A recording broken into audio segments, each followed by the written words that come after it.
اس کا یہ مطلب نہیں ہے کہ قرآن چونکہ اللہ کی طرف سے تو اب قرآن کی مخالفت کوئی نہیں کرے گا. اس سے مراد یہ ہے کہ قرآن کی جو دعوت ہے اس میں کنٹرڈکشن نہیں پائی جائے گی کہ ایک صورت میں ایک بات ہوئی ہو اور دوسری صورت میں جا کے بالکل اس کے اپوزٹ بات ہو جائے. جس طرح ہم اپنے معاشرے میں ایک بات کرتے ہیں نا کہ اس بندے کا تو کوئی دین مان ہی نہیں ہے, کل تو یہ بات کر رہا تھا آج یہ بات کر رہا ہے. انسان جب بھی کوئی کتاب لکھے گا نا تو اس سے کہیں نہ کہیں معاملہ مس ہینڈل ہو جائے گا, اور سب سے بڑی بات جب حالات و واقعات ٹف آئیں گے تو وہ کمپرومائز کرنے کے لیے تیار ہو جائے گا. لیکن وقت کا پیغمبر یہ کمپرومائز اس لیے نہیں کرتا کہ اس کے پیچھے اللہ کھڑا ہے.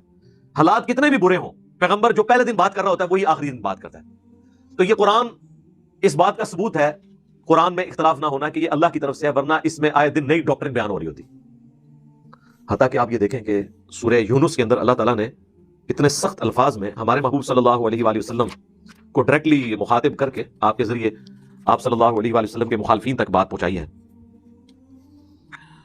وَإِذَا تُتْلَى عَلَيْهِمْ آيَاتُنَا بَيِّنَاتٍ, سورہ یونس آیت نمبر 15 ہے. اور جب تلاوت کی جاتی ہیں ان پر ہماری روشن آیات, قَالَ الَّذِينَ لَا يَرْجُونَ لِقَاءَنَا ائْتِ بِقُرْآنٍ غَيْرِ هَذَا, تو وہ لوگ جنہیں یہ امید نہیں ہے نا کہ انہیں مر کے اللہ سے ملنا ہے, اللہ سے ملاقات کرنی ہے, اپنے اعمال کا حساب دینا ہے, تو وہ نبی صلی اللہ علیہ وآلہ وسلم کو کہتے ہیں کہ اس قرآن کو تو سائڈ پہ کریں, کوئی اور کتاب لے کر آئیں, یہ قرآن تو بہت سخت کتاب ہے. او بدلہ, یا اس قرآن کو تبدیل کر دیں, کچھ کمپرومائز کر لیتے ہیں, کچھ ہماری باتیں مان لیں, کچھ آپ کی مان لیتے ہیں. قل ما یکون لی ان ابدلہ من تلقاء نفسی, اے نبی تم فرماؤ کہ مجھے تو کوئی اختیار نہیں ہے کہ میں اپنی خواہش نفس کے ذریعے اس کتاب کی کسی حکم میں تبدیلی کر دوں. ان اتبع الا ما یوحى الی, میں تو خود پیروی کرنے والا ہوں, اتباع کرنے والا ہوں اس بات کی جو اللہ کی طرف سے مجھ پہ وحی کی جاتی ہے. یعنی میں اللہ کا نمائندہ بن کے آیا ہوں, یہ دعوت میں نے کوئی ذاتی لانچ نہیں کی ہے, مجھے اللہ نے چھوڑا ہے اس دنیا کے اوپر. اس لیے آپ دیکھیں نا, مرسل رسول کہتے ہیں چھوڑا ہوا, اللہ کی طرف سے بھیجا ہوا نمائندہ. جس حدیث کا بھی واسطہ چھوٹا ہم کہتے ہیں یہ مرسل روایت ہے, چھوٹا ہوا ہے واسطہ. تو اللہ کی طرف سے رسول بھیج جاتے ہیں. میں تو خود پابند ہوں اس وحی کا جو میری طرف کی جاتی ہے. انی اخاف ان عصیت ربی عذاب یوم عظیم, میں تو خود خوف رکھتا ہوں اس بات کا کہ اگر میں نے بھی اپنے رب کی نافرمانی کی, یہ سمجھانے کے لیے بالفرض, تو بڑے دن کا عذاب مجھے بھی آ پکڑے گا. جب میں خود ڈرتا ہوں کہ میں قرآن کی تعلیمات کے خلاف نہیں چل سکتا, تو تم مجھ سے کیسے ڈیمانڈ کر سکتے ہو کہ میں تمہارے کہنے کے اوپر اس کتاب کو بدل دوں. یعنی یہ کتاب میں نے خود تو نہیں لکھی ہے, تو میں نے تو پلان نہیں کیا کہ میں یہ کروں گا اور یہ اس کا رزلٹ نکلے گا, تو اب میں اسٹریٹجی تھوڑی چینج کر لوں, جسے آج کل ماڈرن دور میں کہتے ہیں کہ یو ٹرن لے لوں. تو میرے تو اختیار میں کچھ بھی نہیں ہے. قل لو شاء اللہ ما تلوتہ علیکم, اے نبی تم فرماؤ کہ اگر اللہ ہی چاہتا نا تو میں کبھی تم پر یہ تلاوت نہ کرتا. یعنی میرا تو کوئی اختیار ہی نہیں ہے, اللہ نے مجھے پیغمبر چنا, میرے ذریعے قرآن تم تک پہنچایا. اگر اللہ کی مرضی نہ ہوتی نہ میں پیغمبر ہوتا, نہ یہ کتاب نازل ہوتی. یعنی میری اب کوئی لینا دینا نہیں اس مسئلے میں. میں تو من وان جو چیز مجھ پہ نازل ہوئی ہے میں نے تمہارے تک پہنچانی ہے. اسی کو کہا گیا نا کہ ما ضل صاحبکم وما غوا وما ينطق عن الهوى ان هو الا وحی یوحى. نبی صلی اللہ علیہ وآلہ وسلم نہ کبھی بہکے ہیں نہ کبھی بہرا چلے ہیں. وما ينطق عن الهوى, یہ ہوائے نفس سے اپنی خواہش سے کچھ نہیں کہتے. ان هو الا وحی یوحى, یہ وہ کہتے ہیں جو اللہ ان پر وحی کرتا ہے. ولا ادراکم به, اور نہ ہی تمہیں اس کا ادراک ہوتا کہ اللہ کی یہ کتاب ہے, اس کی یہ شریعت ہے, اگر اللہ ہی نہ چاہتا. فقد لبثت فیکم عمرا, تو ذرا غور تو کرو کہ میں نے اپنی عمر کا اتنا حصہ تم میں گزارا ہے, من قبلی, اس اعلان نبوت سے پہلے. افلا تعقلون, کہ ابھی بھی تمہیں عقل نہیں آتی کہ میری 40 سالہ زندگی سچائی پر مبنی زندگی اس بات پر گواہ ہے. تم نے کبھی میرے اندر کوئی ایسی خواہش دیکھی کہ میں پلان کر رہا ہوں کہ مستقبل میں یہ جا کے کر دوں گا, یا میں نے کسی شاعر کی شاگردگی اختیار کی ہوتی, کسی فلاسفر کا میں اسٹوڈنٹ ہوتا اور میں پلاننگ کر رہا ہوتا کہ جب میری عمر 40 سال ہوگی تو میں بھی ایک کلام لکھ کے لوگوں کو بتاؤں گا, اور میں اتنی محنت سے اتنے سالوں سے ایک کلام تیار کر رہا تھا. میری زندگی تو ایک کھلی کتاب کی طرح تمہارے سامنے ہے, بھیڑ بکریاں میں چلاتا تھا, اس کے بعد تجارت کرتا تھا. اچانک مجھے کیا ہو گیا چند دنوں کے اندر ہی. تو یہ میری عمر کا ایک حصہ جو تم میں گزرا ہے, یہ اس بات پر گواہی دے رہا ہے کہ یہ جو اتنا غیر معمولی کلام میرے پہ نازل ہوا ہے, یہ میں نے خود نہیں لکھا, یہ اللہ کی طرف سے مجھ پہ وحی کیا گیا. تو اب اگر یہ اللہ کی طرف سے وحی ہوا ہے تو پھر کیا ہے, فمن اظلم ممن افترى علی اللہ کذبا, تو اس سے بڑھ کر ظالم کون ہوگا جو اللہ پر جھوٹ باندھے. یعنی وہ پیغمبر نہیں ہے اور وہ دعویٰ پیغمبری کرے, تو سب سے بڑا گناہگار تو وہ ہوگا. یعنی نبی علیہ السلام اپنے بارے میں بات کر رہے ہیں کہ نعوذ باللہ اگر میں پیغمبر نہیں ہوں تو مجھ سے بڑا کوئی گناہگار نہیں ہے, لیکن ایسا نہیں ہے. تو دوسرا کیس ہے او کذب بآیاتی, تو اگر میں پیغمبر ہوں تو اس سے بڑا ظالم کوئی نہیں ہوگا کہ جو اللہ کی آیات کو جھٹلا دے, مجھے پیغمبر ماننے سے انکار کرتے. تو میں تو نہیں ہوں, تو سب سے بڑا ظالم تم ہو. انہ لا یفلح المجرمون, بے شک وہ اللہ فلاح نہیں دیتا ان لوگوں کو جو جرم کرنے پر تلے ہوئے ہیں. یعنی ان کو سچائی پتہ بھی چل گئی ہے تب بھی ہر درمی پہ ہیں, بات ماننے کے لیے تیار نہیں ہے. اب چونکہ بات ماننے کے لیے تیار نہیں ہے تو اللہ تعالیٰ ان کو ہدایت نہیں دے گا, یہ تو بات ہے سیدھی سی. تو یہی بات ہو رہی ہے یہاں سورہ النساء کی آیت نمبر 82 میں کہ قرآن پر غور کرو، اگر یہ اللہ کے سوا کسی اور طرف سے ہوتا تو تم اس میں اختلاف کثیر پاتے. لہٰذا یہ اکثر جو علماء قرآن سے دور کرنے کے لیے کہتے ہیں نا کہ جی وہ قرآن کو کی تفسیر کے لیے، اسے سمجھنے کے لیے 15 علوم چاہیے، اور وہ 15 علوم انہیں خود بھی نہیں آتے ہوتے، بس صرف نام ہی بیان کر رہے ہوتے ہیں. ان میں سے ایک علم تو میں وثوق سے کہتا ہوں انہیں نہیں آتا، وہ سائنس کا علم ہے جو قرآن کی 1000 آیات کا کم از کم ریلیٹڈ ہے علم. اور جن لوگوں کی تفسیریں وہ ہمیں پڑھنے کے لیے کہہ رہے ہوتے ہیں ان کو بھی سائنس نہیں آتی. تو پھر یہ دعویٰ کیا کر رہے ہیں؟ قرآن کتاب نصیحت ہے، اور نصیحت ایک عام آدمی کو بھی سمجھ آئے گی، ایک پڑھے لکھے کو بھی سمجھ آئے گی. یہ ہدایت ہے انسانیت کی. باقی اس کی تفصیلات میں آپ جتنا مرضی جائیں، یعنی اگر اللہ تعالیٰ کہتا ہے کہ زمین و آسمان پر غور و تفکر کرو کہ ہم نے انہیں پیدا کیا، اچھا اب اس کے غور و تفکر میں تو آپ پوری اسٹرونومی آ جائے گی، لیکن ایک عام آدمی کے لیے کافی ہے کہ جب وہ زمین و آسمان کو دیکھتا ہے ان قدرتوں کو تو کہتا ہے کہ اس کو کسی نے بنایا، اور وہ اس سے امپریس ہو جاتا ہے، بس اس نے ہدایت حاصل کر لی. اور ایک بندہ پوری زندگی اسٹرونومی کی فیلڈ میں رہتا ہے لیکن خدا کا تعارف اس سے نہیں ہوتا، تو اس کا وہ علم بھی اسے کوئی نفع مند نہیں ہے. ایک بندہ پوری زندگی نماز میں ایاک نعبد و ایاک نستعین پڑھتا رہتا ہے، لیکن نماز ختم ہوتے ہی دعا کرنا شروع کرتا ہے، تو کبھی کسی بابے کو پکارتا ہے، کبھی کسی بزرگ کو پکارتا ہے. تو وہ ایاک نعبد و ایاک نستعین کی تفسیر سے اس نے کچھ بھی حاصل نہیں کیا. یہ ہو نہیں سکتا کہ قرآن کے پہلے صفحے پر اللہ کہہ رہا ہے کہ دعا صرف مجھ سے مانگنی ہے. اب اگر یہ اللہ کے سوا اور کسی ہستی کی طرف سے ہوتا تو ہو سکتا ہے آگے جا کے کوئی غلطی ہوتی، کوئی بابا بھی آ جاتا بیچ میں. قرآن میں آلموسٹ 40+ دعائیں ہیں جو انبیاء کی، اللہ کے نیک بندوں کی رپورٹ ہوئی ہیں، وہ سب کی سب دعائیں ربنا کے ساتھ ہیں، اللہم کے ساتھ ہیں. کوئی بابا نہیں ہے اس میں، کوئی بزرگ نہیں ہے. یعنی پہلے صفحے پہ اگر یہ بات ہوئی ہے نا کہ اللہ سے دعا مانگنی ہے، پورا گناہ اس کے اوپر شاہد ہے کہ اللہ سے مانگ. اور پھر بھی کسی کو یقین آئے تو سورہ نمل کی آیت نمبر 62 تو بالکل کھول کے فلسفہ بیان کرتی ہے. اَمَّن یُجِیبُ الْمُضْطَرَّ اِذَا دَعَاهُ، بھلا بتاؤ تو کون ہے جو اضطراب میں گھرے ہوئی فریاد کرنے والے شخص کی فریاد کو سنتا ہے. وَيَكْشِفُ السُّوءَ، اور اسے اس کی تکلیف دور کر دیتا ہے. وَيَجْعَلُكُمْ خُلَفَاءَ الْأَرْضِ، اور تمہیں خلیفہ کرتا ہے اگلوں کا اس زمین پر. یعنی تمہارے ماں باپ کے مرنے کے بعد تم، تمہارے مرنے کے بعد ان کی اولاد، ان کے مرنے کے بعد ان کی اولاد، یوں قیامت تک ایک اللہ ہی زندہ ہے، باقی سب مرتے جا رہے ہیں، اور اللہ اپنی زمین کا وارث نسل در نسل لوگوں کو کرتا جا رہا ہے. یہ اللہ نے اپنی شناخت کی ہے کہ ہے کوئی بابا اس طرح کا جسے موت نہ آئے اور وہ وارث کرتا چلا جائے. تو ساتھ پھر اللہ نے کہا اِلَٰهٌ مَّعَ اللَّهِ، کیا اللہ کے ساتھ اور الہ بھی ہے جو یہ کام کر سکے کہ فریاد رس کی تکلیف کو دور کر سکے. قَلِيلًا مَا تَذَكَّرُونَ، بہت کم ہی تم نصیحت حاصل کرتے ہو. تو قرآن میں جو پہلے صفحے پہ بات ہوئی ہے آخری صفحے تک یہی بات چل رہی ہے. قرآن میں اختلاف نہیں ہے. تو یہ کہنا کہ قرآن کی آیات بظاہر ٹکراتی ہیں، وہ آپ کو ٹکراتی ہوئی نظر آ رہی ہوتی ہیں. اہل علم اور جو پڑھتے ہیں ان کے ہاں کوئی بھی چیز ٹکرا نہیں رہی ہوتی. وہ تو دنیا میں کہیں بھی آپ 2 سٹیٹمنٹس لیں بظاہر آپ کو ٹکراتی نظر آئیں گی، لیکن جب دونوں کو بیک وقت دیکھیں گے تو اسے انگریزی میں کہا جاتا ہے آپٹیمل سولوشن، تو آپ کو نکل آئے گا.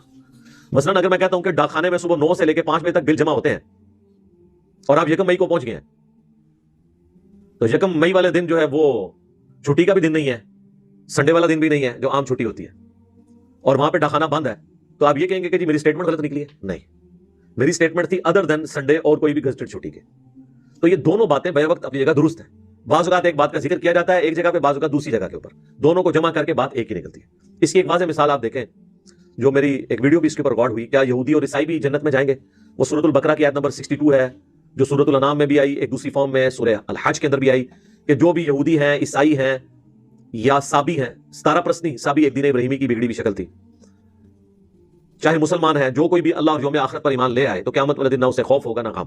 تو اس آیت کو لوگوں نے مس یوز کیا کہ جی اس سے تو پتہ چلا ایمان بالرسالت ضروری نہیں ہے، کیونکہ یہاں تو آیا کہ یہودی عیسائی بھی ہو اگر اللہ اور آخرت کو مان لے تو قیامت والے دن کامیاب ہو جائے گا.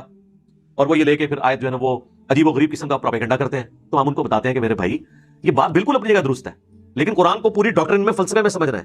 یہ بات جہاں سے آپ سورہ بقرہ کی آیت نمبر 62 کوٹ کر رہے ہیں کہ بات جہاں سے تمہیدن سٹارٹ ہوئی تھی، وہ سٹارٹ اس سے ہوئی تھی کہ یہودیوں سب سے پہلے تم کافر نہ بنو اس کتاب کے.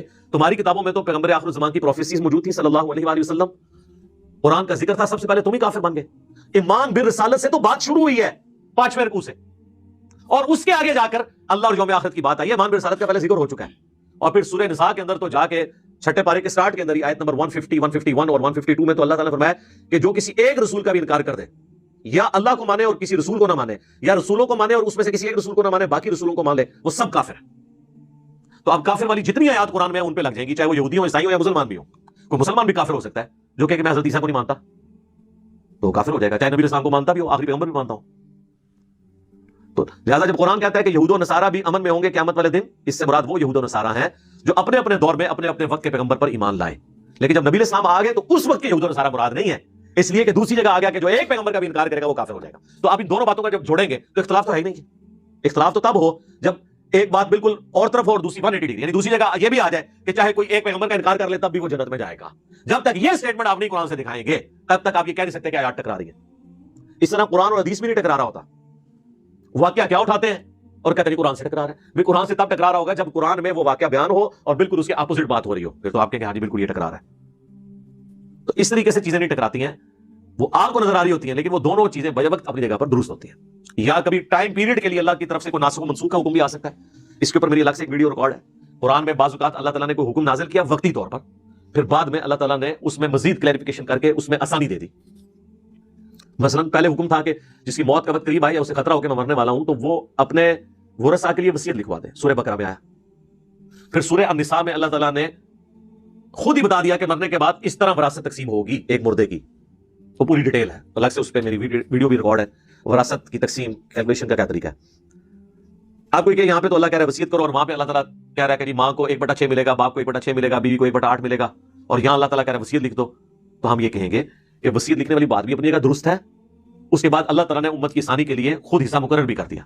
جب تک اس کی امپلیمنٹیشن تھی وہ درست تھی، جب یہ آ گئی تو یہ درست ہے. یہ آپس میں ٹکرا کیسے رہی ہیں؟ ٹکراتی تب جب سورہ بقرہ میں یہ نازل ہوتا کہ اپنے ماں باپ رشتہ داروں کے لیے وصیت لکھ دو. اب قیامت تک اللہ تمہیں نہیں بتائے گا، کوئی اللہ کی طرف سے آگے نیکسٹ آیت نازل نہیں ہوگی جس میں تمہیں یہ بتایا جائے کہ تم نے کتنا حصہ مرنے کے بعد تقسیم کرنا ہے. اور پھر آیت نازل ہو جاتی، پھر ہم کہتے ہیں دیکھو جی پہلے تو دعویٰ کیا تھا کہ جی نہیں بتائے گا، آپ بتا دیا.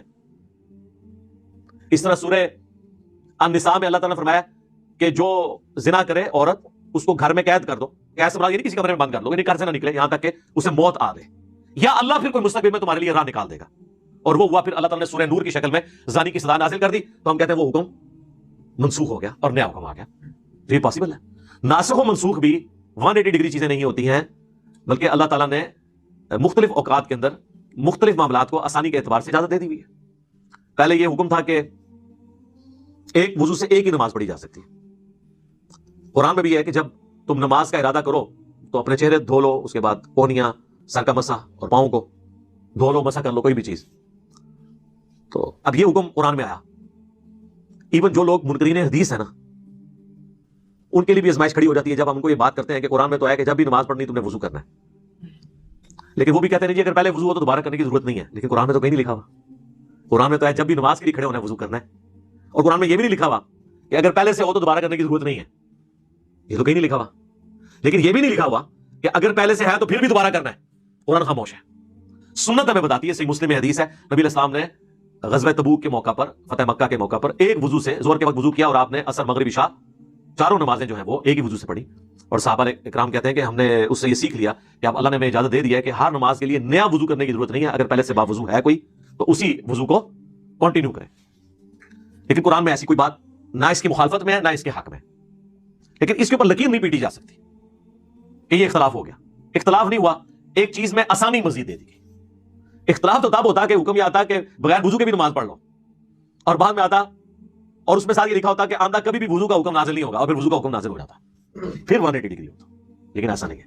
خالی اتنا بھی ہوتا نا کہ بغیر وضو کے بھی نماز پڑھ لو، اور بعد میں اللہ کہتا نہیں وضو کر لو، پھر بھی ہم اسے ٹکراتا ہوا نہ مانتے. ہم کہتے ہیں اس وقت اجازت تھی، اب نہیں ہے. ٹکرانا تب ہے کہ پہلے یہ حکم آتا کہ بغیر وضو کے نماز پڑھو، اور اب قیامت تک کے لیے حکم ہے، اس میں کوئی تبدیلی نہیں ہوگی. اور پھر ایک آیت نازل ہوتی کہ نہیں وہ حکم منسوخ ہو گیا، تو پھر اللہ تعالیٰ کی بات اپنی وائلیٹ ہو جاتی کہ قیامت تک تبدیلی نہیں ہونی تھی، تو اب کیوں ہو گئی ہے؟